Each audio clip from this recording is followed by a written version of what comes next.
নমস্কার, আপনারা দেখছেন বঙ্গবার্তা, সবার কাছে সবার কথা। জম্মু কাশ্মীরে পাক সেনার ছোড়া গুলি ও মর্টারে আহত এবং ক্ষতিগ্রস্ত সীমান্তের এপারের নাগরিকদের সহমর্মিতা জানাতে রাজ্যের শাসক দলের 5 সদস্যের প্রতিনিধি দল পৌঁছেছেন কাশ্মীরে। নেতৃত্ব দিচ্ছেন মন্ত্রী মানস ভূঁইয়া। জানালেন, মুখ্যমন্ত্রী ওমর আবদুল্লার সাথে দেখা করে রাজ্যের বার্তা পৌঁছে দিয়েছেন তিনি। এখানে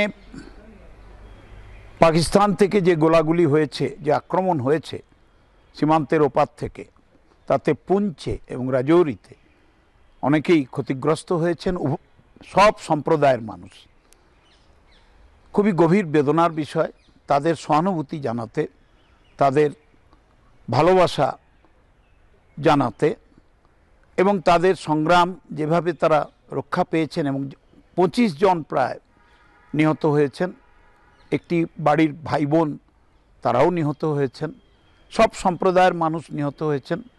আমরা আজকে পুঞ্চে যাব, আগামীকাল রাজৌরি যাব এবং জম্মু কাশ্মীরের যে যুক্তরাষ্ট্রীয় কাঠামোতে মুখ্যমন্ত্রীর কাজ করার যে অধিকার, সেই বিষয়ে সবাইয়ের পর্যালোচনা করা উচিত। Bureau report, Bangabarta.